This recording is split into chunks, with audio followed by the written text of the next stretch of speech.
For generations, we have been told that the Third Commandment is a warning about our vocabulary. Do not take the Lord's name in vain. We have been taught from childhood that this means we shouldn't swear, or casually drop the phrase, "Oh my God," when we are startled or frustrated. It became a rule of etiquette, a boundary line for polite religious conversation. But what if I told you that the original Hebrew text of this ancient law has absolutely nothing to do with the words that come out of your mouth? When we strip away centuries of cultural misunderstanding and look closely at the ancient Near Eastern context, we uncover a truth that is far more terrifying and infinitely more beautiful. We have completely missed the point. To find out what was actually written on that stone tablet, we have to go back to the beginning. Imagine the harsh, unforgiving landscape of the Sinai Desert over 3,000 years ago.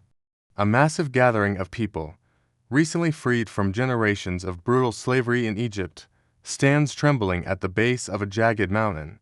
The air is thick with smoke, and the ground vibrates beneath their feet. This is not a quiet classroom where polite rules of behavior are being handed out. This is the birth of a nation. The creator of the cosmos is entering into a binding covenant with a fractured, traumatized people, giving them a constitution for how to live as a light to the surrounding nations. Among the monumental declarations thundering from the mountain laws against murder, theft, and the worship of carved idols comes the Third Commandment. For modern readers, this is where the grand narrative seems to stumble. Placed right next to prohibitions against cosmic treason and taking human life, we suddenly find what appears to be a minor rule about watching your language. It feels out of place. Why would the architect of the universe, in the middle of establishing a groundbreaking moral framework for human flourishing, pause to ensure no one uses his name as a mild expletive? The short answer is, he didn't. Over the centuries, as the biblical text was translated into Greek, then Latin, and finally English, the gravity of this commandment was slowly domesticated. We reduced a profound theological mandate into a behavioral checklist. We made it about speech, because speech is easy to monitor. We can control our tongues, pat ourselves on the back, and feel perfectly righteous. But by shrinking this commandment to fit our modern sensitivities, we have shielded ourselves from its actual, crushing weight. The ancient Israelites standing at the foot of Mount Sinai would not have heard a lesson on table manners. They would have heard a life-altering demand about their very identity, their purpose, and the terrifying responsibility of representation. To understand what they heard, we have to look past the English translation and examine the actual words spoken in the ancient Hebrew tongue. The English word take is incredibly versatile, but tragically weak. We take a walk, we take a nap, we take a sip of water. So, when we read "do not take the Lord's name in vain," our minds naturally assume it means "do not take it upon your lips." But the original Hebrew word used in Exodus 20, the verb nasa. And nasa does not mean to speak or to say. Nasa is a heavy, physical word. It means to lift up, to bear, to carry, or to wear. It is the word used when a beast of burden carries a heavy load across the desert. It is the word used when a soldier puts on his armor and bears his weapons into battle. It is the word used when a person wears a specific garment that signifies their role or status. To take the Lord's name, therefore, is not an act of speech. It is an act of spiritual and physical carrying. It means to bear the name, to wear it, to be branded by it. But what does it mean to wear the name of God? In our modern, Western world, a name is merely a label, a convenient way to get someone's attention in a crowded room. But in the ancient Near East, a name was infinitely more than a tag. A name was the total essence of a person. It encapsulated their character, their reputation, their authority, and their very presence. To know someone's name was to know their nature. When the God of the Bible revealed his personal name, Yahweh, to Moses at the burning bush, he wasn't just giving Moses a sound to pronounce. He was revealing his eternal, unchangeable character, the God who is, who liberates, and who keeps his promises. Now, imagine the Israelite high priest stepping into the sacred space of the tabernacle, According to the ancient instructions in the book of Exodus, he was required to wear a specific garment, and bound to his forehead, catching the flickering light of the golden lampstand, was a plate of pure gold engraved with the words, "Holy to Yahweh." He was literally bearing the name. Wherever he walked, he carried the identity and the reputation of the Creator on his flesh. But this heavy privilege was not reserved only for the high priest. Just one chapter before the 10 Commandments are given, God tells the entire Israelite nation that they will be to him a kingdom of priests and a holy nation. The entire population was being commissioned. They were being called out of the darkness of Egyptian slavery to be the physical representatives of Yahweh to a watching world. They were commanded to bear his name among the nations. This brings us to a crucial concept in the ancient Near Eastern world, the role of the ambassador, or the image bearer. In ancient empires, a king could not be physically present in every corner of his vast territory. So, he would place statues images of himself in distant cities to declare his sovereign rule. But more importantly, he would send out emissaries, royal ambassadors who carried his authority. When a king appointed an ambassador, he would often give that person his signet ring. This ring was not a piece of jewelry, it was the ultimate tool of power. When pressed into hot wax, it sealed documents with the undeniable authority of the throne. If you held the king's signet ring, you were not acting on your own behalf. When you spoke, the king spoke. When you made a promise, the king made a promise. You were bearing his name. Now, imagine an ambassador who takes the king's signet ring, travels to a distant province, and uses that royal authority to steal land, extort the poor, and build a wealthy empire for himself. He hasn't just committed theft, he has committed high treason. Why? Because by using the king's seal, he has made the king look like a thief. He has taken the king's good name and dragged it through the mud. He has misrepresented the sovereign to the world. And this is where the dark twist of the Third Commandment finally reveals itself. The commandment says, "Do not bear the name of the Lord your God in vain." That last phrase, "in vain," is translated from the Hebrew word shav. Shav is a fascinating and devastating word. It means emptiness.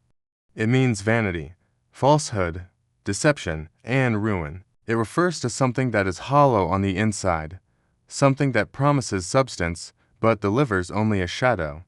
When we put the original Hebrew back together, the commandment reads, "Do not bear the name of Yahweh your God into emptiness." Do not carry his identity into falsehood. The architect of the universe was not telling the Israelites to watch their profanity. He was telling them, "I have chosen you, I have rescued you.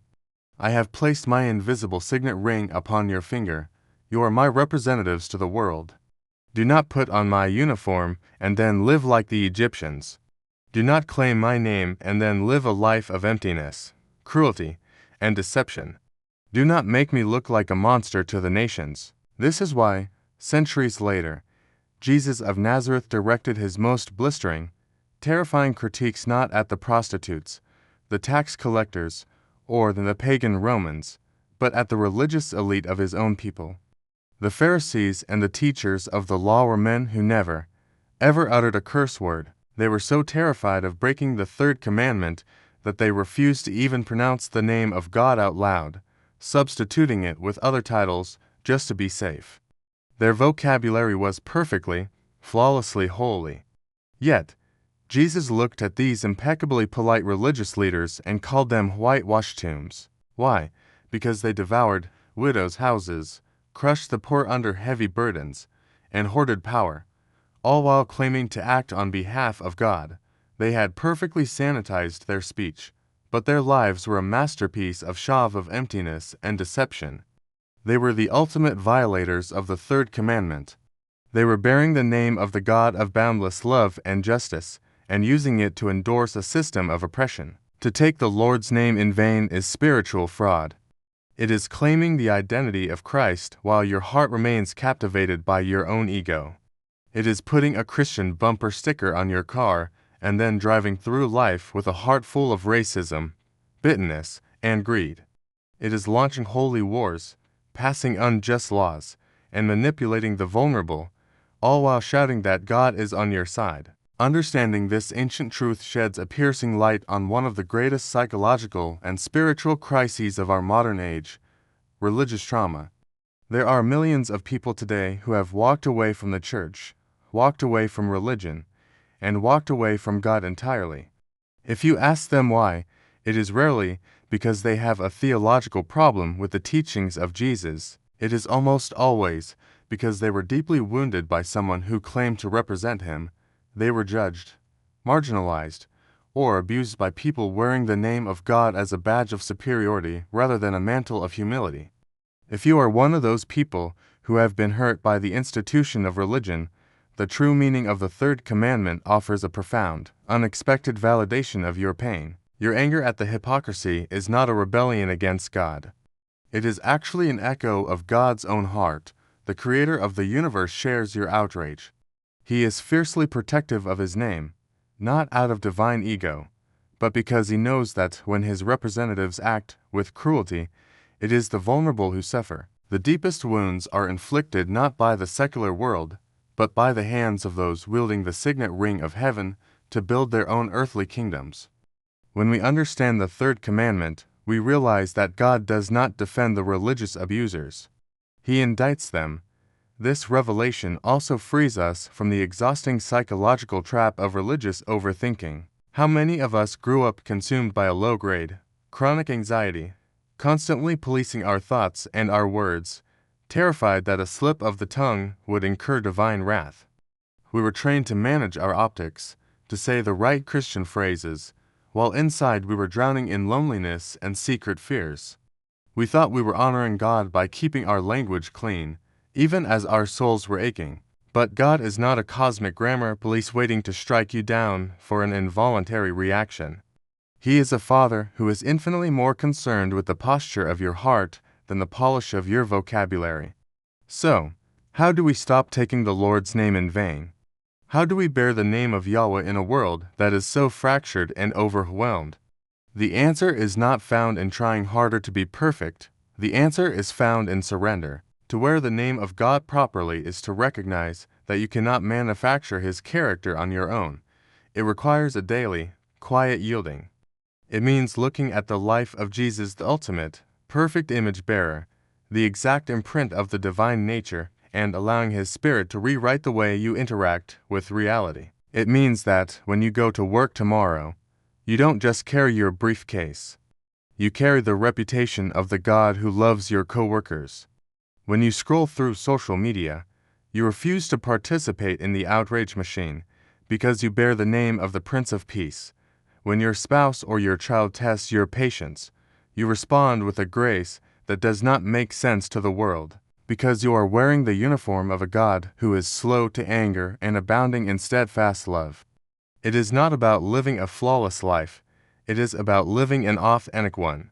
When we inevitably fail, when we lose our temper or act out of selfishness, we don't hide it behind a religious mask.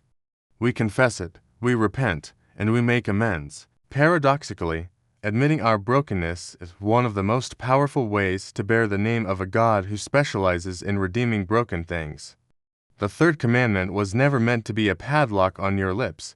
It was meant to be a compass for your soul. You are an ambassador. You hold the signet ring. Every single day, through every interaction, you are writing a letter to the world about who God truly is. So take a deep breath. Let go of the paralyzing fear of saying the wrong word. Step out of the shadow of religious anxiety. Instead, look at the people around you. Look at the brokenness of your own neighborhood, and ask yourself one simple, beautiful question: how can I bear His name into this place today? Thank you for exploring this ancient truth with us. If this reshaped how you see the Scriptures, consider subscribing and sharing this with someone who might need to hear it. Walk in grace, and we will see you in the next chapter.